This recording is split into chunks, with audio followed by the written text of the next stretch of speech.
between the pages of the books you burn, so no one gets to read. The fingers pull your stitches tight, but knowing someone's secret is not enough. Hey guys, that's one of my new favorite songs by Slipknot right now called Spiders. Go check out their new album, it's amazing. I absolutely love it. It's just great. First thing, I gotta apologize for last week. I had no voice when I was editing the episode. It's still not 100% right now. So that's why I didn't do the intro and outro for people asking and all that stuff. Just want to say this podcast was really fun. Had Holden Albright on it. A professional wrestler. We talked about all of his interests and training, and started out as the regular wrestling podcast, and then it turned into something totally different and unexpected, and it was really, really fun. It was great to just talk to Holden, get to know him a little bit better, and as you can see, the podcast went a little bit off the rails once you listen to it, and it turned out awesome. Absolutely loved it. And just want to get the sponsors out of the way real quick. Go check out Tabby Lynn with her Sensi page. Nobody wants your house to stink. Solid Designs. You need any logos made, anything done up like that, go check him out on Instagram. Bats in the Belfry Art, one of our favorites for the show, guys. Go check her out on Instagram. Has amazing things. She's very talented, and she does fantastic artwork. And go get something commissioned or get one of her cards done up for only $9. It's great. Just want to do a quick little shout out to everybody who had a WWE tryout at last week with SummerSlam going out. A lot of Ontario talent on there. And some of the local independent wrestlers that we've been talking about on this show for a long time may be actually signed to WWE. That would be really, really cool. The standout video, I shared it on my Facebook page. It's just great. And you know what? Enough of my babbling. Going to get to this awesome interview. Thanks for listening, guys. Here's the show. Hope you guys will enjoy it. Good morning, good evening, good night. Hey guys, this is Gilmy again on Gilmy Talks here, and I'm just gonna dive right in. In this week, I have Holden Albright on the line. He's a guy I've actually been really wanting to bring on the show for a little bit, and I found myself at the Crossbody Professional Wrestling Showcase series. And you know what, guys? Go check that out. It is actually a really fun show, which for only $5 you get to see the future of Ontario indie. Hey, Holden, how's the day going, man? It's going great. I get to hang out with my dogs. It's warm weather outside. Nothing to fully complain about at the moment. How's your day going? Well, work was good. Didn't get yelled at by anybody, so that's always a fantastic day. Oh, I definitely got yelled at by people. I just ignored them. Yeah. Well, I kind of work by myself now, so I don't really get yelled at or bothered or just kind of left alone to my own devices, which is great. Well, see, if I get left alone with my own devices, I end up coming up with, like, trots from Saw, so I can't be left alone. You know what? They're making a Saw 10. I think that's awesome. Dude, I want more Final Destinations. That's what I want. There's too much thinking with Saw. I just want to see murders. Like, that's all I want. You know what? I was driving beside one of those 18-wheelers carrying a bunch of logs, and it was a double one today, and I'm just like, oh god. I'm doing like about 110 on the highway beside this guy. He was just matching me, and I'm like, this is how I convinced myself right then and there. This is how I'm going to die. Yeah, Final Destination has 100% ruined log truck drivers. Oh yeah, and they were the square ones for railroad ties. Oh God. So yeah, so they were the ginormous pieces of wood, just like out of nowhere. Yeah. Yep. So that was my drive home. Oh, and into pouring rain because it's a friggin' thunderstorm again. But Of course. oh yeah, so yeah, I've watched many horror films. Actually, my dad thought that watching Jason at the age of 6 was okay. So Yeah, it gets you ready for the world. You gotta toughen up. You either name your kid Sue or show him horror movies at 6. Yeah, my dad loved doing that. My mom, not so much. But You're her little baby boy. Yeah, there was a conversation we had after. Okay. Well, one thing I do want to ask you: when did you first get your interest in wrestling? Like as a fan or becoming a pro wrestler? Either or. I've been a wrestling fan like my whole life. There's no defining moment. It's before I have memories, so I just knew I always watched it. But it was Stone Cold was the first character that I was attracted to. Like I remember having the "Cause Stone Cold Said So" tapes, Austin 316 Uncensored, and that was 96, so I was turning 4 that year. And then it's just like it was always been a constant in my life. Guys, your age, honestly, it's always Stone Cold. Hell yeah. You gotta go with the top baby face when you're a kid. Yep. It just where this ages me a little bit. When I first got into wrestling, it was the build up for WrestleMania 3. Andre and Hulk, right? Still one of the best build-ups. Like the chain being ripped on Piper's pin, the bleeding on the chest. Like that's still an amazing visual. Like I watched the entire thing from beginning to end. I think I was about 80. Yeah, I was about 6. That was my first foray. Like my dad watched, my grandparents watched. It was always around, but that's the first time I started paying attention. Yeah. And that was just really cool. Cool for me. But like the weird side story for me is I've never been a Hulk Hogan guy because when I was watching the Attitude Era, I was such a WWF guy that they never wanted to mention Hogan. So when they would mention history or A&E would do a biography on WWE, they would always glorify Andre the Giant. So I have an affinity for Andre the Giant. Hogan, I understand the importance of wrestling, but I'm just like, I'm not a Hogan guy. It's Andre and Stone Cold. Well, I did a cool thing. I did actually meet Andre once, which was Yep, I did. I was a little guy, and I'm from. I was born in Welland, and one of his cousins lived there.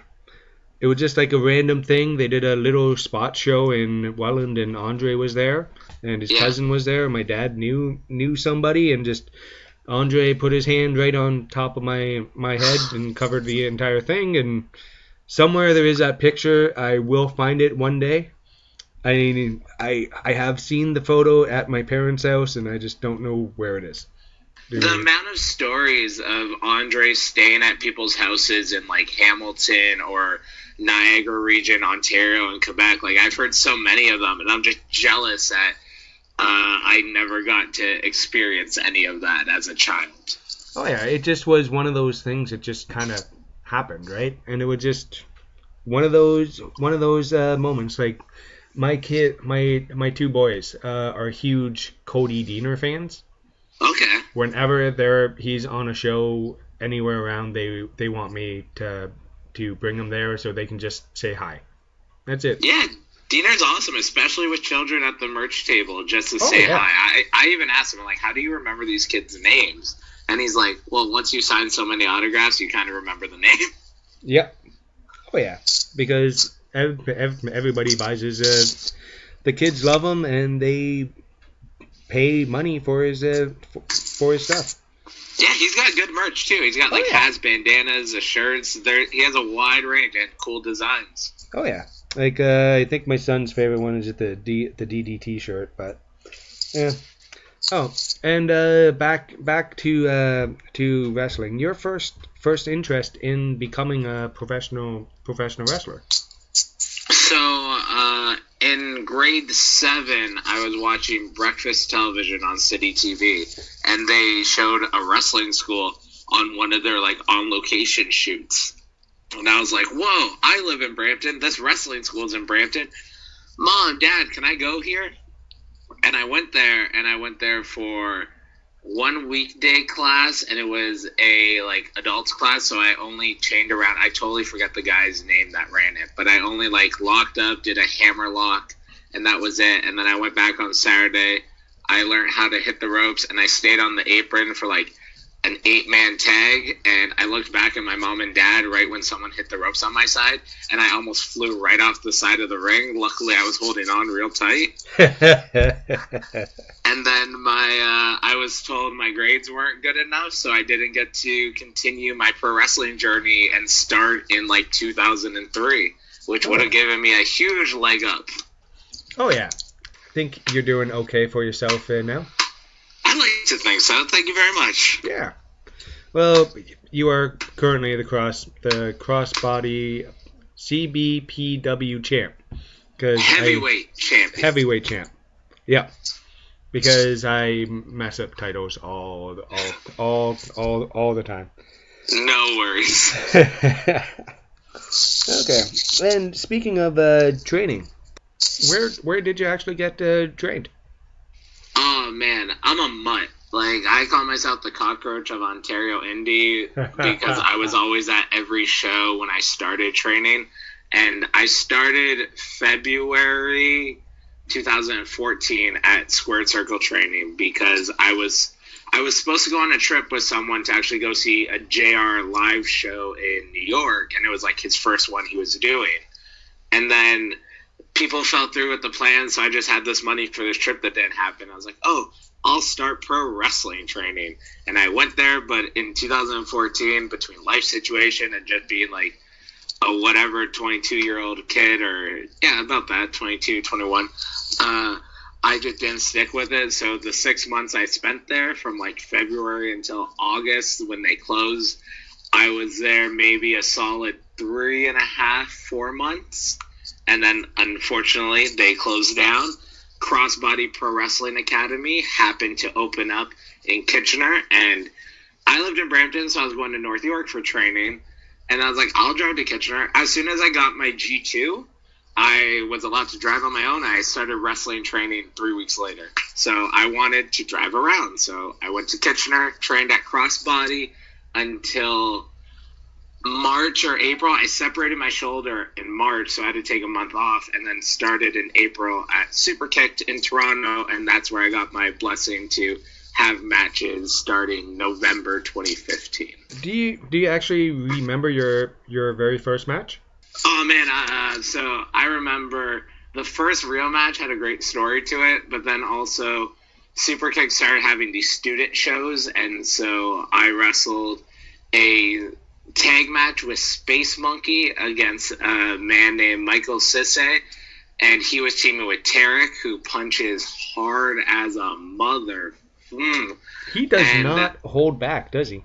No, that was my first match. Him just punching me straight in the face. He's like, go back to school, hits me, and luckily the venue was already dark because I didn't know if I blacked out or if the lights were just off. And then I had 2 more training matches, 1 pre-show match, and then I was supposed to be in a Rumble for the November show.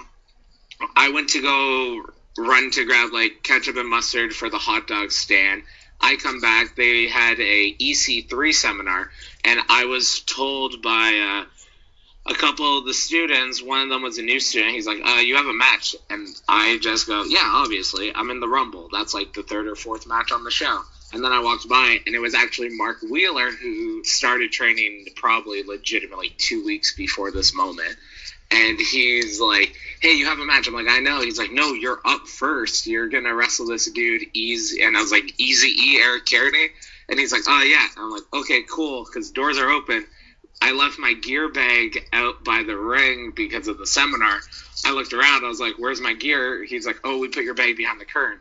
So I had to get dressed behind the curtain, and literally it's just a sheet where if that stage fell over while I was getting dressed, everyone would just see me naked. So, like, literally my butt's hanging out. I'm calling the match with Eric, and then we go out there on 10 minutes of notice and have a pretty decent match for my first match. And when we get back to the studio to set the ring up after the show, Ashley Six and Chris Chambers, who were my trainers at the time, gave me my blessing to wrestle on the full shows. I've been, as I said before I hit the record button, I've been actually a fan of yours since I've been watching you since I think the first time I seen you was at the one of the Death Proof shows, probably when you were fighting for the Youngblood title, or you won the Youngblood title. It was a Death Proof show, so I was drinking a lot. Those are the shows I tend to drink at a little bit or a lot, and where my wife says, "Hey, just be careful." I'm like, okay. But yeah, no, I have seen you do hardcore, strong style, comedy, horror. What else have I seen you do? Like, probably one of my favorite matches that you may not even remember is when you were at Fanshot College. Oh God, which one? Oh, I saw them all. It's a block from my house. So which one was your favorite one, then? The favorite one was the comedy moment. They all had comedy moments. Oh, yeah. Well, basically when somebody started screaming, what was it? Bitch tits at you? Or... Oh, no. The chant was... So, what was the chant? It was the first one I had. It was Fanshot. This was March 2016. Okay. You have Johnny Gargano versus Joey Ryan, the semi-main event.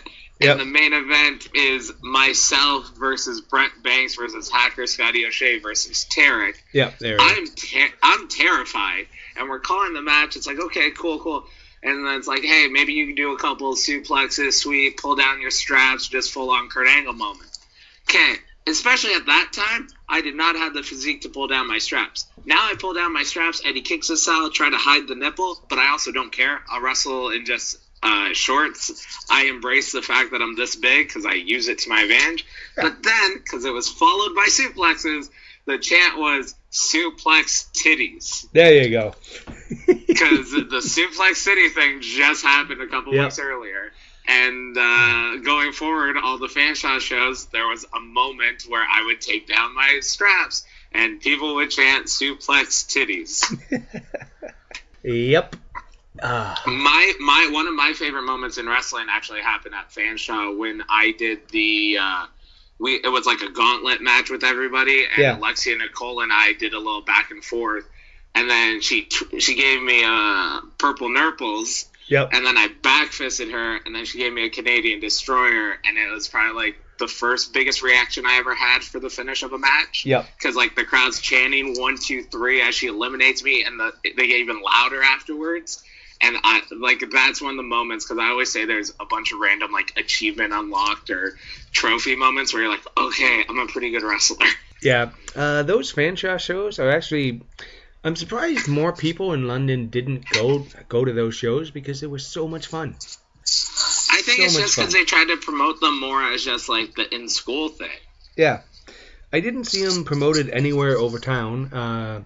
As the audience knows, I do live in London, but they were like only like student shows, and only a couple of the hardcores went.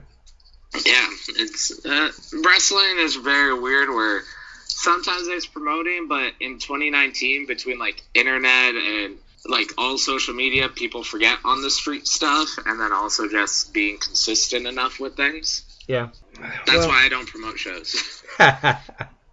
Well, I did one, and that's probably enough for a long time.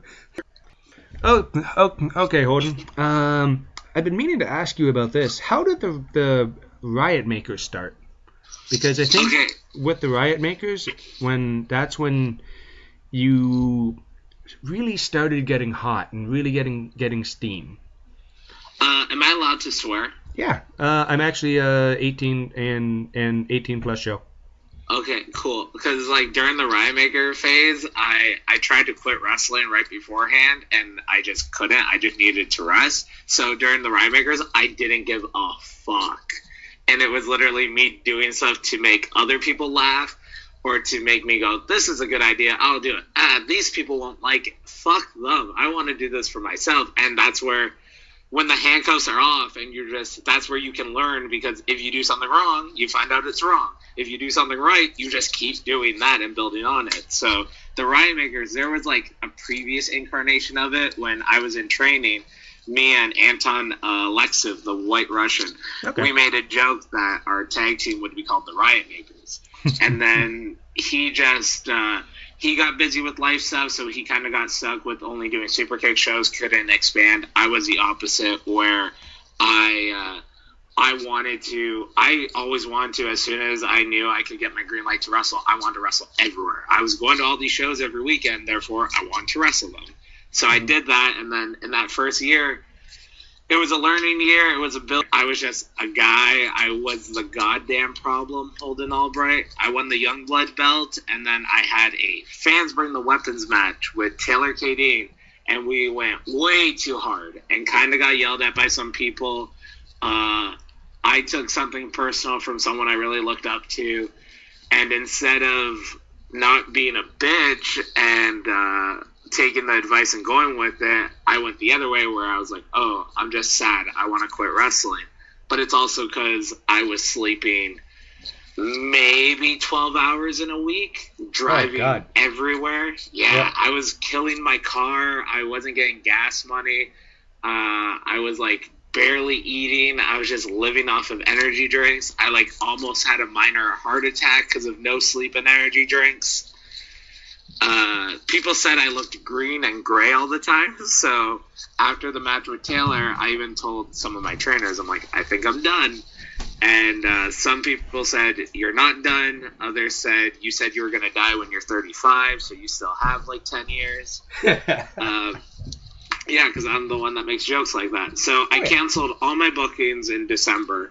And one booking that I had was me and Mark Wheeler had a random tag match that was supposed to be me and Anton against Notorious TID and his tag partner, Custom Marcus Ryan, the Dirty Vets, and it was on Tid's birthday, actually, and Anton pulled out of the show because of life stuff, and Mark Wheeler just got his green light a few months earlier, and I asked him to team with me, and we were actually on the board in the back that said the match listings, we were listed as Team Buddy Burger, because it was Albright and Wheeler, A and W. And then we took a break. I texted Ben Ortmans, who promotes Crossbody, and I said, I need a break from wrestling.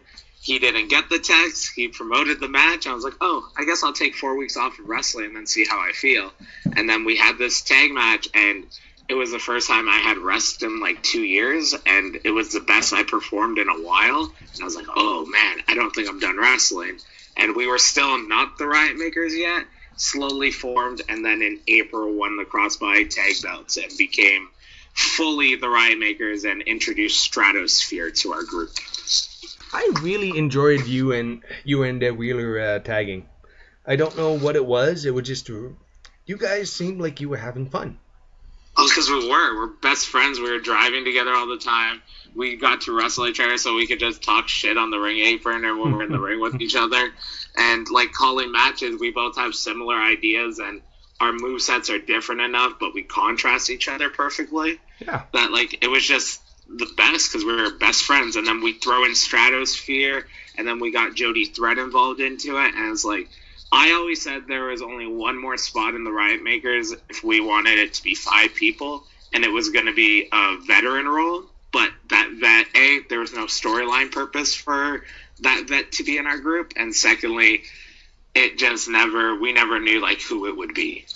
Oh yeah, I think Grinder Mark Shaw would have actually fit in nice, but yeah. I don't know, this is just me fanning out being the fantasy booking guy, but yeah.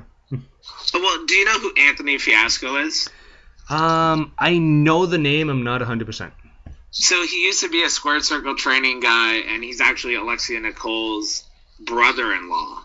Yeah. And we did a show in North Bay, and he had a some sort of hardcore street fight, and he wore camo pants, and I literally looked over to Wheeler, and I'm like, I think like Fiasco would fit as like that veteran role, especially as someone who's not overexposed already. Yeah. And he was still in great shape, could still go. I'm convinced he could come back to wrestling at any moment and be awesome. But yeah, I remember I even mentioned it to like Tarek and Brent Banks. I'm like, I think that's the one person I would add to the Riot Makers. Yeah. No, because I'm going to be looking him up after the show. But yeah, I know the name. I can't think of a face right here now. Yeah, it's one of those names. He was around forever, and you would just see him on like the Ontario indie board, and you're just like, that name. Yeah, and it's just like one of those things where, and that's another thing. There's not a ton of vets in Ontario indie right now, which is. Because those there's guys... not a lot of vets that take the veteran role, and there's a lot of people that like to say they're vets because they've just been around a period of time. Yeah. It just and anyone from Ontario who does get good and he gets in that veteran role, they're tending to get signed. Yeah. Yeah, that's the now thing. Impact's a Canadian thing. So my goal this year was to become like a top 10 Ontario guy and just be the guy that you see him on all the results. Like, I didn't care about going to the States this year. I just wanted to wrestle everywhere in Ontario and just wrestle constantly and have better matches. Mm-hmm. And I was like listing, because I was talking to Shane Saber about it. And I was listing, he asked me, who do you think are the top 10 in Ontario? And I was listing people. And the first two that I threw out were Ethan Page is from Hamilton, but he's never wrestling in Ontario. He's always busy with the States and now Impact Wrestling. Mm-hmm. Josh Alexander got screwed at the border, so he wrestled everywhere in Ontario and was the best. Mm-hmm. And now he got his visa, so he's at AAW every like 3 weeks. He's in Pittsburgh. He's barely in Ontario, so I don't count them as Ontario guys, but they're not here to there's a glass ceiling, and once you stay here and you don't expand, you don't get better, or you get stuck in a state. All right, let's do it. Who do you think are the top 10 in Ontario Indie? Oh God, Indie right now.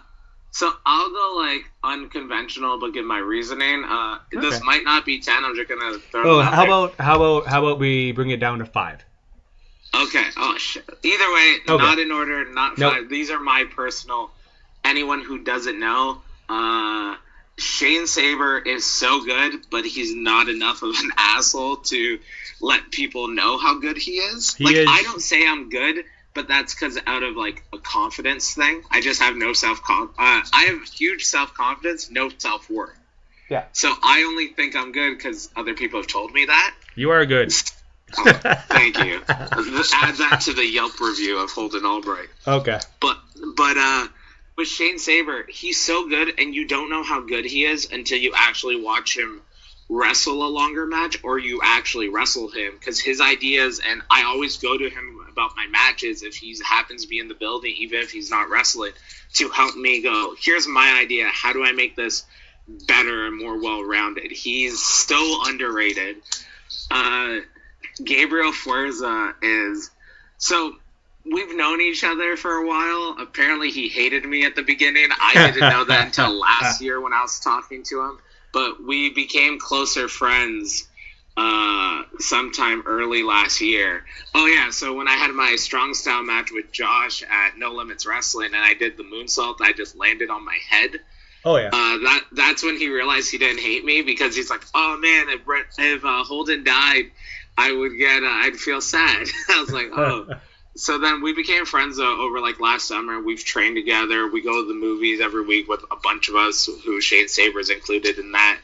And just like, he's so good, and you don't like, you got there a little late for the showcase show, so you didn't see him have the opening match. Actually, I did. Okay, so you saw that match, and like his technical wrestling is so good, and him and Daniel Garcia just had a match in Barrie that they sent me the footage of. and it's so good. Like, Tyson Dukes is really good. Oh, sorry, I think one of my dogs just lost their shit barking at someone walking on the street, so I'm just going to close my door. But I consider Gabriel Fuerza the more exciting Tyson Dukes, because Tyson Dukes is very World of Sports style. He'll wear you down, and he'll try to make you tap. Whereas Gabriel Fuerza will throw in some lucha stuff. His technical wrestling and his submission game is so good and underrated. So there's two, and those are two of my best friends. I'm not going to praise Mark Wheeler because everyone already knows how good Mark Wheeler is. I wouldn't put myself in the top 5. I'll throw Von Vertigo in there. He just won the Barry Wrestling heavyweight belt. Yep. And he's one of the guys that every time he's gone to the UK now 3 or 4 times, has always constantly gone better. He'll take an idea you give him and he'll actually go with it instead of just taking it and going his own way. And he'll feel himself in a rut and be like, okay, what do I do to get me out of here? I'm going to go to the UK. I'm going to go to the UK again. I'm going to cut my promos and be very theatrical or like cinematic with it. And that makes him stand out. And I hope by the end of the year, people identify how much we have in Von Vertigo. Because he is one of those guys that he can bring the audience into the match. Yeah. All eyes are on him when he walks out of that curtain. It's just something He's a star. Has it. It's that mystical it factor, and he has it. He looks like a rock star. It's amazing. Yeah. And he's really good. Yes. Yeah. I'm gonna, because I'm just using this list to promote my friends pretty much. Do it up. I'm gonna go with with a couple of my really good female friends. Jody Threat, people know how good she is. She's getting so many opportunities over SummerSlam week coming up. She's wrestling Toni Storm. She is amazing. I think she's on one of the Progress shows, or I'm just thinking of the Smash in Progress. She's on the Shimmer show. Mm-hmm. Like, she's going to have a blow-up week that week, and that's awesome. So she's in the UK right now for 2 weekends. She just filmed a Crave TV series in North Bay that she had to cancel some bookings. No, she didn't even cancel any actual bookings. She filmed Monday to Friday and still drove to London on Saturday. Like, and she's not an actress. She just got the opportunity and didn't want to disappoint Nug. She's like, I'm acting with these actresses and they're actually good. And I'm like, I don't belong here.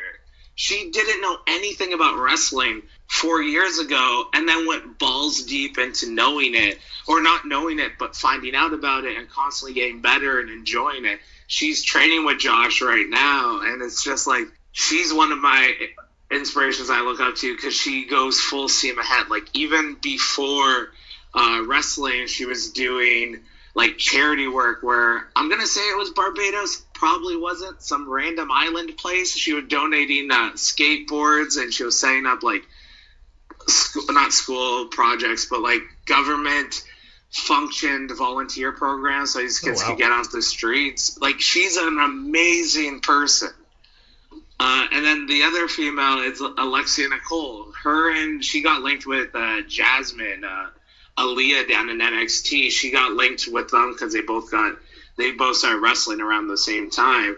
But then she kind of went down the route to just being focused with school and stuff and not wrestling everywhere. She was wrestling in Greektown all the time, but no one was really using her because in wrestling, it's out of sight, out of mind. Mm-hmm. And then this past year, she just blew up because she started going to training more. She started showing up to shows just to hang out and say hi and watch the shows. And it's like seeing her go, and she doesn't even know how good she is. That's the thing. She prevents herself from trying stuff. So she'll come to training with like Saber, Fuerza, and me, and Jody, and we're like, just do a springboard. She's like, I can't do it. We're like, just do it. And she'll get it, but she just doesn't have the confidence to execute it properly. And then she'll have like matches where we tell her to do stuff and it's impressive. Fuerza was telling me how they'll work out together and he'll struggle to finish a set of plates and she'll kind of barely struggle but barely sweat and just think she worked hard, where it's like, you could probably go into a next gear that you don't even know about yet because she's so just naturally athletic. And she's only 23, so it's going to just get even higher from here. Yep, and you're making me feel ancient again. Hey, I'm turning 27, so I don't even know if I'm going to survive next year. So, because, well, here's the thing, though. If I die when I'm 27, at least I get on the Wikipedia page. Oh, yeah. That's the goal, right? Oh, yeah. One thing I want to ask is, what's with the obsession with horror? Your character now wearing the petrifying music that where you walk out to, which caught me really off their guard for some reason. I knew it was coming, but it just caught me off their guard. It sets the mood. Yeah. I actually don't like horror movies.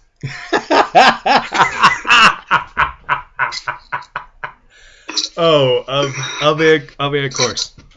I think that's the biggest work of everything, where people are like, "Oh yeah, did you watch this horror movie?" I'm like, "No, I'm a pussy. I'm terrified of that." I like thrillers because it's a little more realistic to me. Mm-hmm. So I never got that horror bug when I was younger because I was more of a comedy guy. I'm not even really an action guy. I love the Fast and Furious movies just because I can turn my brain off and watch it, like some people watch wrestling. Yep. But I like murders and true crime stuff. I'm a big cult guy. I like the cults where basically it's the cult leader, instead of actually being crazy and believing he's Jesus, he's just trying to come up with excuses for wanting to be a pedophile so he gets a group of people to accept that that's a good thing. And he basically brainwashes them. But he knows what he's doing's wrong, but he convinces these people. It's the ones that are delusional. That's all just mental illness, and it's kind of basic. But someone who shoots up a school is different than a serial killer because the serial killer's thinking that out instead of that's their breaking point and they want to kill as many people in one go. So I like that stuff. I don't like Marvel movies because the stakes are too high most of the time. I can't deal with the world or the universe or the galaxy being attacked, but I can deal with that one serial killer that's on the run that this one cop's looking for. All right. And it just, I don't know, I listen to true crime podcasts because what else am I going to do at 6 in the morning walking the dog a wooded area alone? Oh, but, obviously. Oh yeah, of course, because that's what I do. But But going back to the character a bit, I personally love your promos that you put out on social media and whatnot. I think they're very interesting, very Thank different. Yeah, they're just. I enjoy watching them because I can see the amount of work you put into them. Oh, I appreciate that. Yeah, just the thinking, the mindset, the old school 80s start up, a little bit of static. So the theory on that is every time it starts, if you look at the case numbers, all of those are the initials of the company and the date of the match. And then obviously the victim and location are my opponent and the venue. But in my mind, it's all on VHS tapes because there's this weird corridor somewhere where someone is or I'm keeping this all in my basement, and you open it up and you see that there's a wall full of shelves of these videos of all of my crimes. That's my idea of at the end of the day, there's all these cassettes. That's why they all have the VHS starter. Oh, cool.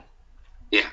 See, I overthink everything, but in a good way. Oh, see, same. I honestly, I had my little notebook. I'm at work just writing down questions all day. Yeah. And I'm just I think 4 pages might be enough. You, sir, do not know how long I talk. Hey, I over prepare. So yeah. I've had one podcast where the guy just said yes or no answers the entire show. Name names. No, because I didn't actually use it, and I told him I couldn't do this. Was it a local guy though? It was not a wrestler. It was a one of the paranormal paranormal like an guys. investigator? Yeah, he wasn't giving me anything. To be fair, they're not that interested. Oh, no, I've had some on the show which are great. They're great talkers. They can do this. They talk about their experiences. This guy, I was talking on the phone. He seemed, because you kind of test the waters a little bit. He's giving me these huge written answers, and I get him on the show, and it's like, yep. So what kind of equipment do you use? Oh, just a phaser 126. And what does that do exactly? Oh, it just catches lighter readings. I'm like, have you had any good things with that? No. I'm like, give me something, buddy. Wrestlers have always been kind of a chatty group. So very talkative. That's what gets us in trouble most of the time. Oh yeah, of course. The change in character to the thriller-esque, horror-esque, wearing a werewolf and albino werewolf mask to the ring. So, I always liked The Undertaker, Mankind, and Kane, and all those gimmicks and such. So that wasn't hard. I like ghost shows. I like Bigfoot. I like weird stuff like that. So it wasn't too hard for that. But then we were wearing these face masks for the Riot Makers, and then I went to a Halloween store on November 1st because I wanted to catch those clearance sales. Oh, yeah, because... And I found this creepy bunny mask, and it was before a Barry show in November. I'm like, I think I'm going to wear this to the ring. And it's like, really? I'm like, yeah, sure, why not? And I did it. And people were kind of into it. And then I was facing the Dirty Vets, actually, and I got hit in the face with a ladder that busted me open. And it literally looked like I had a vagina on my forehead. It was not planned. And, so I just got hit. And then we were breaking up the next couple months anyway, so that just became the storyline reason was I had a head injury. I justify my character as I'm not talking to the devil. I think there's voices in my head, but if I actually sat down to find out all, mental health issues, I would say it's around a little bit of depression, a little schizophrenia, a little bit of just delusional stuff, and it's all just head-related injury stuff that makes me want to stalk these people and injure them. I'm a pro wrestler because I'm legally allowed to hurt and maim someone from bell to bell. They've agreed to let me inflict damage in them, so I will threaten to kill them. Yeah. So that's the character change. But the wolf change happened because I was drunk at Anime North, and I dropped my bunny mask outside of Tim Hortons, and I went, oh shit, that's broken. And then I needed to find a new mask, and a lot of people told me don't go with the wolf. There's a couple other masks, and I was like, I think I gotta go with the wolf. And then I got it, and I don't remember if I got the wolf tattoo on my shoulder before or after I started using the wolf. I think it was coincidentally before the wolf mask, but it all works together now. Yeah, it fits. Yes. It's especially when you do the biting the rope thing. I love the visual there. I think that's really cool. Well, it's all in the entrance, bro. Oh, I know. And I make that look real good. Oh yeah, here's the thing. Don't kid. You do. Your entrance is really, really good.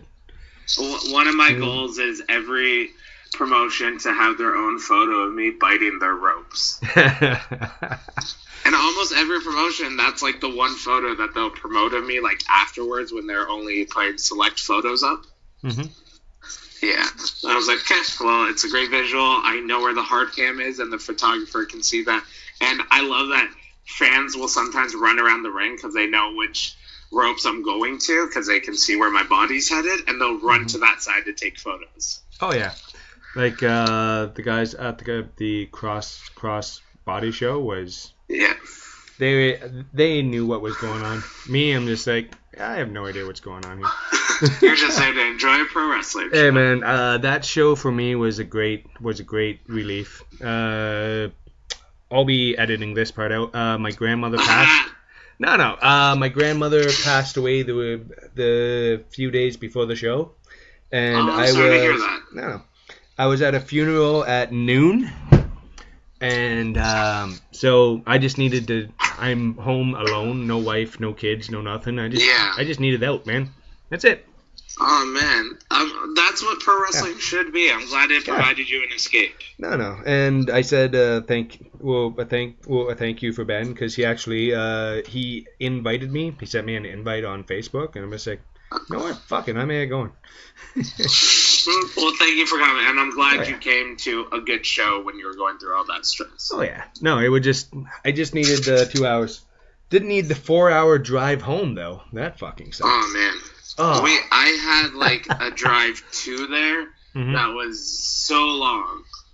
Yep. They were repaving the 401 and like the entire thing. One lane traffic? No lane traffic. It was shut down. I ended up we had to go through Stratford, and then we got turned around.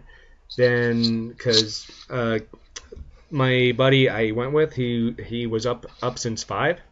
And he just like, you know what? I'm going to go. I need a night out. Fine. So he's falling asleep with Google Maps in his hand, trying to tell me where to go.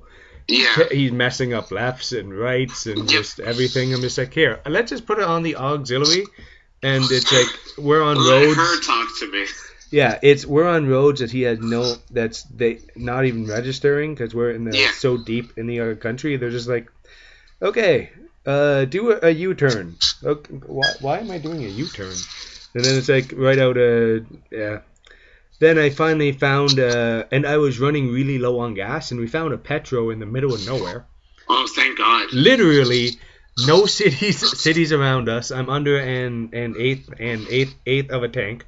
There were some real classy yokels fixing a car in a Tim Hortons parking lot and a Petro. Were there Amish people there? No, these were not Amish. Okay, I've done now a couple shows where I had to go to Amish country the past few months. They terrify me. They come to Costco a lot.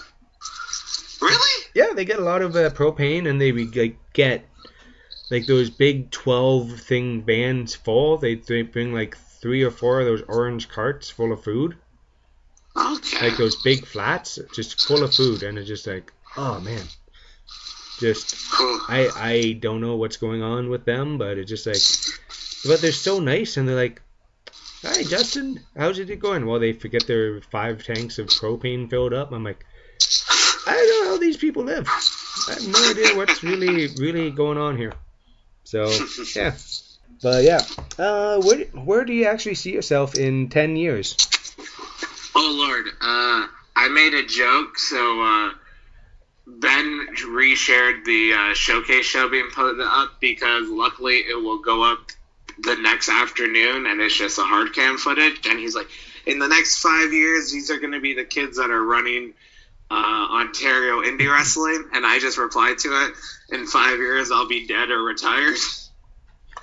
So you're saying 10. So like the legitimate thing is, I think, like, my goal in wrestling is I'm having so much fun, and I love pro wrestling in general. My goal was never WWE, because I just didn't think that, A, I would make it there, and B, I don't want to be one of the guys that are just wrestling 200 shows a year and just hating wrestling. Right. So I didn't think I'd ever do that or get a contract. And then this year, so many places are offering contracts now, and it's more of a feasible thing or a believable thing that you could get signed, you can make a living in pro wrestling. Like, my goal is to make $35,000 a year doing some form of entertainment, because I just heard this one stat 15 years ago that $35,000 a year was like the poverty line. Yep. That as a single person, you're able to live above that, and it's like, okay, I guess that's my goal, but like I can do that through a job, but I want to have fun. I want to do something in entertainment. So I hope I'm still wrestling in 5 years, but in 10 years, I don't think I'm wrestling, but I think so. I'll be 37 then, so I'll go between like that 5 to 10 year mark. I think my goal is I want to be a presenter, like a host of a show, and give a platform for people to tell their stories. But I'm also not just a nameless, faceless person where I can talk about my experience and stuff. I want to be like an Anthony Bourdain meets Oprah meets Mark Maron kind of thing. Yeah, so that's like my goal in 10 years. Different.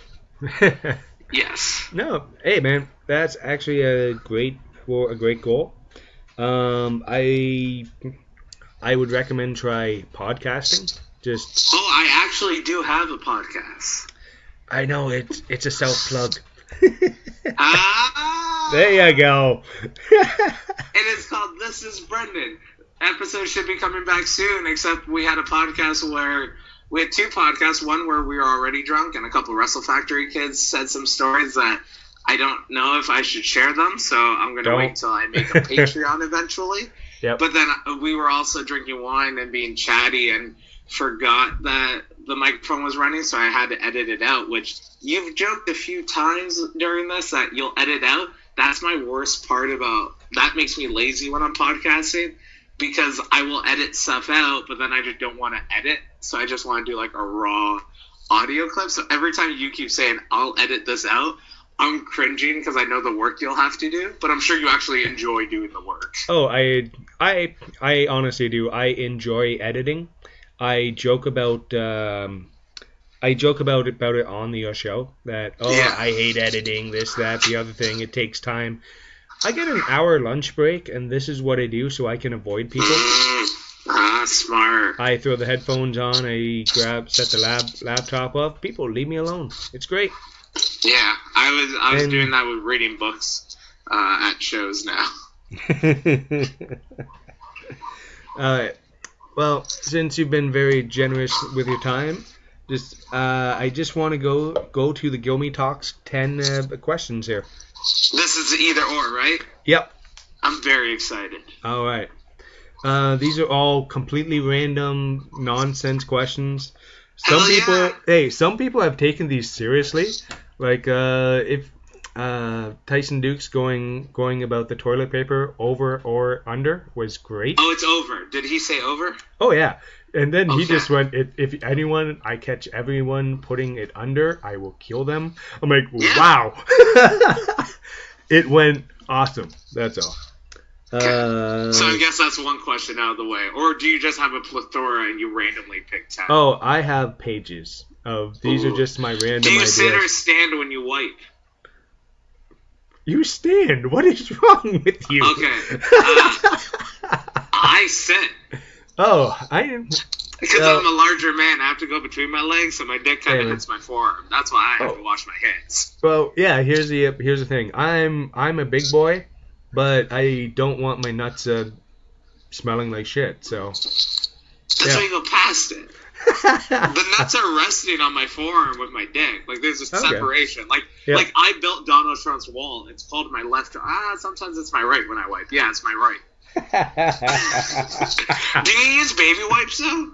What? Me? No. Yeah. So I don't use baby wipes either, but I've heard so many people use it that I want to try it. But once again, being a big guy, I don't like it being like sweaty or moist back there. I think I accidentally would have had a wet fart. Oh man, you know what? I always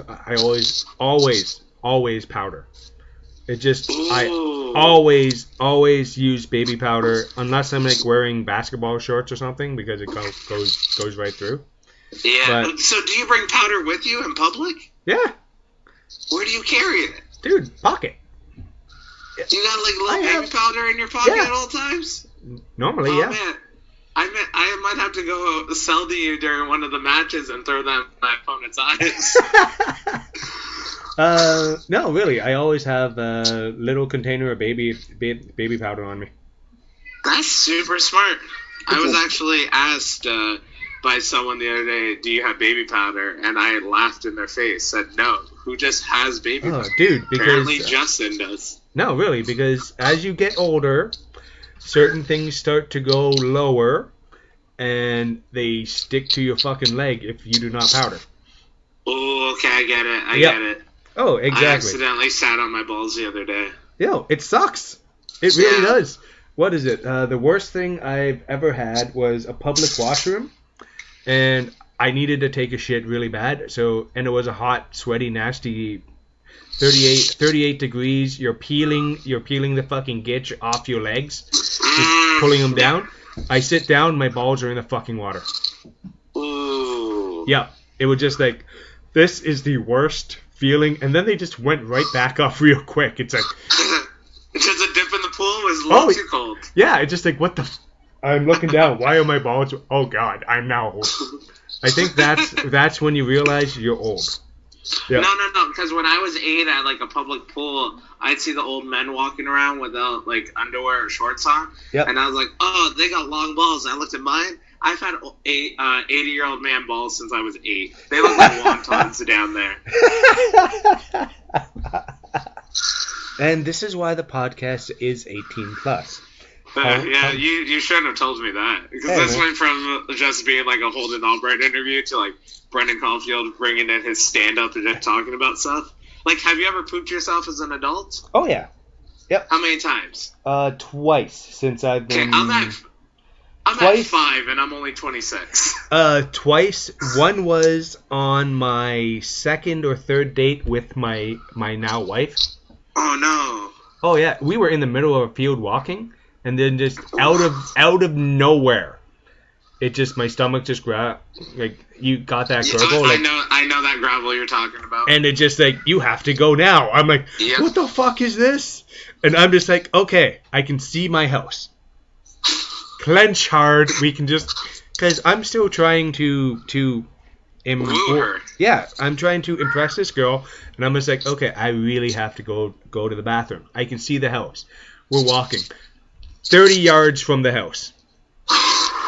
I was running, and it just like starts going right down the fucking pant leg, and it was just a mess, and just like, oh god.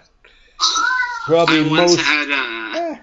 I once had food poisoning, and like I didn't eat for like 2 days, and I just couldn't digest anything, and I went to a Metro at like 3 a.m. because I was like, I'll buy vanilla ice cream because ice cream could be like the only thing I could eat right now.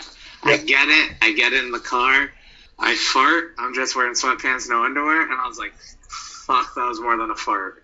And then I get out of the car afterwards when I get home, and I see that there's a little bit of a brown stain on the car seat, the driver's seat. And I also borrowed my sister's car that day. And she sold the car like a year later, or like maybe 8 months, but I still waited an extra 6 to tell her the one time I accidentally shit in her car. And like I wiped it ferociously for like 45 minutes, and then I got like detailed cleaned the next week as I said, oh, I just wanted to surprise you and clean your car, but it's like, no, I took a shit in your car. I'm sorry. I don't even think I said the sorry part, to be honest. Oh no, it's just like, this is what happened. My bad. Okay, let's go back to the 10 questions again. All right. Let's start from scratch. Salty or sweet? Sweet. What would you consider salty? Like, okay, so I'm not a candy guy. Okay. So, like, I like chocolates. Yeah, exactly. Would that be sweet? Yep. Okay, then yeah, sweet. Because my favorite thing on the entire planet are salted dark chocolate caramels. Wow, that's a lot of flavors going on. Oh, that is like 20 years in 20 years in restaurants. I got a palate, so I know what I like. Fair. Couch or recliner? Ooh. Oh. So the first time I was ever in a recliner, I kind of got trapped. And I didn't know how to get off, so I just like rolled over the side, and I hit that ground so hard. I was like 4 or 5. So I think I'm gonna go couch. When like you can't put the recliner back down because you're pushing on your butt instead of like the arms, and like, you think you're gonna be stuck there forever, and you're 5. Yep. And so couch. I can lie down on the couch. All right. Sunglasses or hat? Ooh, I wasn't a hat guy until like last year because I started growing out my hair. But like, you can you can see where you're going in the summer with sunglasses on, and you can even use them in the winter sometimes because that sun is a creepy SOB. Yep. So sunglasses, screw a hat. Plus, I got this weird haircut. I want people to look at me like I'm an idiot. Well, I'm the one sporting 90s boy band hair right now, so. Yeah, I'm waiting for the mixtape to drop, or the mix cassette. All right. 98 Degrees, NSYNC, and you. All right, PlayStation or Xbox? PlayStation. I'm not loyal to anyone, but I had like PlayStation 1 and stuff, and that controller seems the best to me, and the Xbox controller confuses me. I like the Xbox One controller. That's the first one of theirs I've actually liked. In my hands, it feels great. I just do not know where the buttons are while I'm playing. Right. Superman or Spider-Man? Spider-Man, more relatable. It's a metaphor for puberty and masturbating. Superman is just a generic superhero. All right. Okay. Oh, vampire or werewolf? So I'm terrified of werewolves. Like day-to-day life, I'm 95% sure werewolves aren't real. Because like you can't be 100% sure in this world. No, because when I'm driving on those back roads that even you mentioned, there's no street lights and just a whole bunch of trees. You're like, oh, this is werewolf country. That 95% becomes the other way. 95% sure, oh, werewolf will jump out. Vampires aren't real, but werewolves might be. And here's the thing, and all my friends, every time I mention if werewolves come up, they're like, but you are a werewolf in wrestling. I was like, I know. That's why I know it's scary, because I'm terrified of myself. Slippers or barefoot? Have you seen me wrestle barefoot? A couple times, yeah. Yeah, I don't give a shit about the slippers. It kind of sucks, so if, like, one of my pets poops or pees. But, like, I'm barefoot. I don't like socks. I don't like underwear. All right. Online shopper or the mall? I go to the mall to get fresh air. What? Take that in for a second. Yeah. So, like, I'll go and, like, look at shirts or whatever, but I'll also, like, see a shirt. And I don't really shop at all besides for food right now. So I'll see video games. I'll see where they're on sale if I wanted to buy it. But, what's it called? Okay, this is kind of disgusting. My cat's sniffing my dirty gear from the weekend, like straight up rubbing his face in my underwear. Oh, God. Yeah, poor Spades. But what's it called? So I like to just walk around the mall to see what civilization looks like and to see if there's t-shirt ideas I want to rip off for my own shirt. Yeah. But I would say in person, or like a mall, just so I can see regular people. Okay. Reading or movies? Both. I was a neither guy up until 2 years ago or 3 years ago. I started reading books, and it's all mostly self-help or business. A little, so mostly nonfiction, but then a little fiction thrown in here. I always loved magazines when I was younger, actually. Yeah. That was my thing. But movies, I worked at a movie theater. I like TV shows, so I lied to get the job. But then this year, actually, there's a bunch of us, and we go to the movies every single Tuesday, and we watch 1 or 2 movies depending. So I've watched more movies this year than probably my whole lifetime. So I'll say both. Awesome. Okay, last one. Roses or daisies? I don't understand flowers. All right. Like, I didn't know that there was, like, different types of, like, lilies or daisies or stuff. Like, I just knew roses had different colors. So yep. I will say neither. I will save because I said both for movies and books, I will use neither for this because I honestly do not understand most agriculture. Oh, man. I don't know. Yeah, okay. There's going to have to be a part 2 after you edit this. I realize, like, after you edit out all the talking that we did off mic and then what we actually covered, you're going to be like, oh, I forgot to cover all of this. Oh, no, I got it good. We're good. I got the first interest in, I got training, Oh shit! I didn't ask you about magic. Ooh! That didn't come up. I had that written down. All right, fuck it. We're still going. If you're good. Hell yeah. I wanted to talk about magic because I am a magic fan. I love Chris Angel. I love all the Vegas guys. I've been trying. I'm terrible, but I can do a couple card tricks pretty good. But that's pretty much it. How did you actually get into magic at all? I wanted attention from people. Okay. So there was like 3 different phases for me in magic. It was like I got a magic kit when I was in grade 2.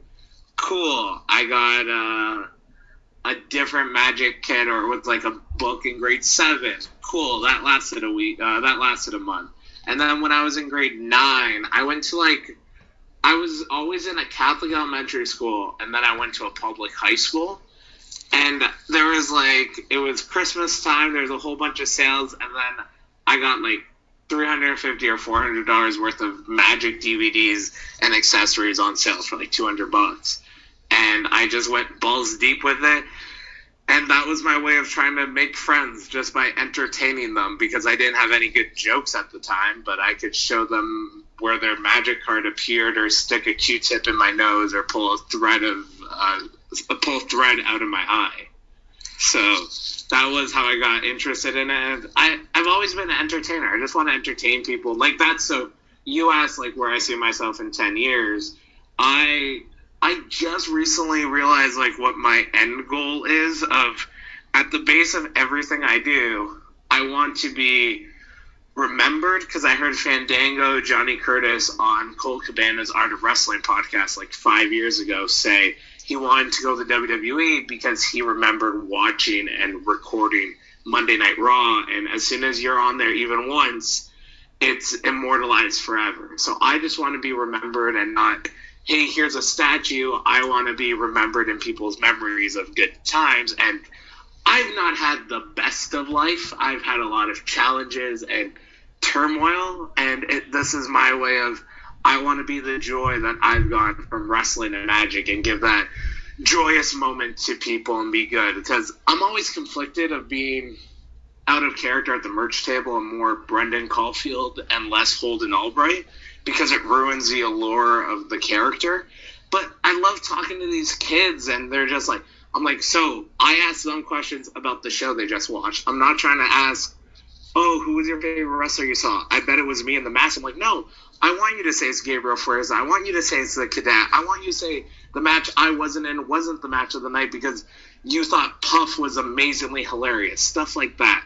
That's my end goal, of just provide happiness to people and to be remembered for that. Awesome, man. I think we're going to wrap it on that.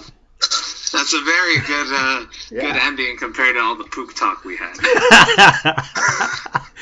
Well, putting out a description for the show is going to be very fun. Wow.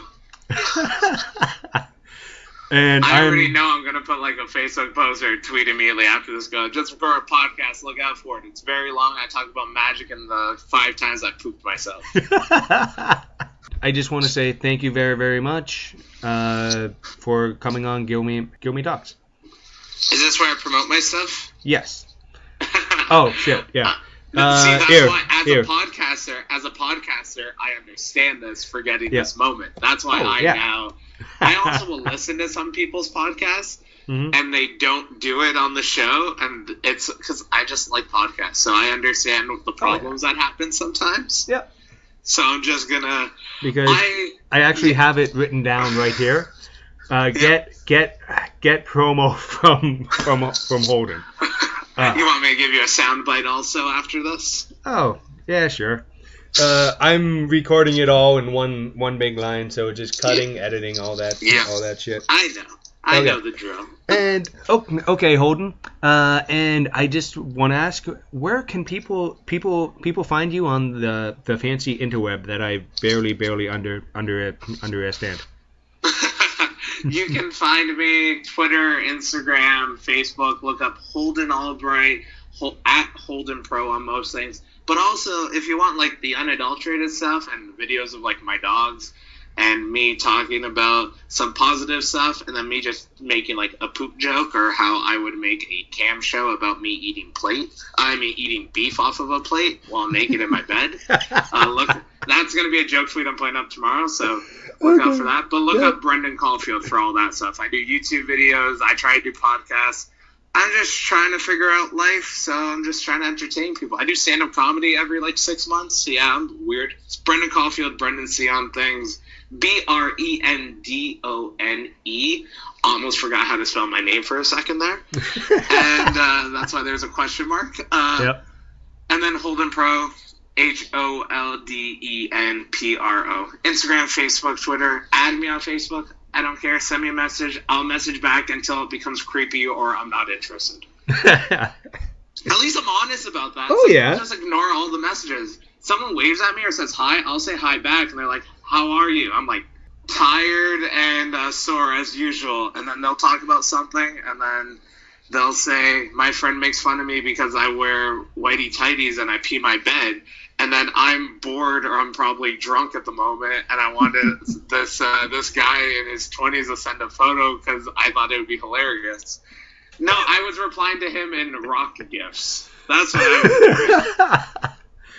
doing. All right. Yes. Okay. Honestly, man. I hope this was entertaining. Hey, this was fun. Hey guys, I told you that it was a fun show. We talked about a lot of unexpected things on it, and it was just really fun to talk to Holden for a little bit. And real nice guy. Go check him out wherever he is. As you heard, just follow him on social media. All of his links got dropped. They were pretty cool. Speaking of social media, just want to say, go check us out on Gilmy Talks Instagram, Gilmy on Twitter, follow me on Justin Gilmet, or follow the Gilmy Talks Facebook page. If you want to do me a huge favor, guys, go to Apple Podcasts, give me a 5-star review. Honestly, for every single one that has happened, viewership, listenership has went way up whenever somebody leaves a review. Really helps out the show, and those episodes that get reviewed are the ones I actually show to at my advertisers, and they can sell. Then they give me money to buy better stuff and pay for the show. Yeah, Apple Podcasts, Podbean. Check this show out on YouTube or any podcast app. Once again, the voice is not 100%, guys. And thank you to Holden for coming on. It was a great chat. Really enjoyed it. It was really fun. Just want to say, go on this Sunday. Go see our boy Tom. He's in a title match for CWO, and it'll be. You need any information about it? Message me. Message Tom.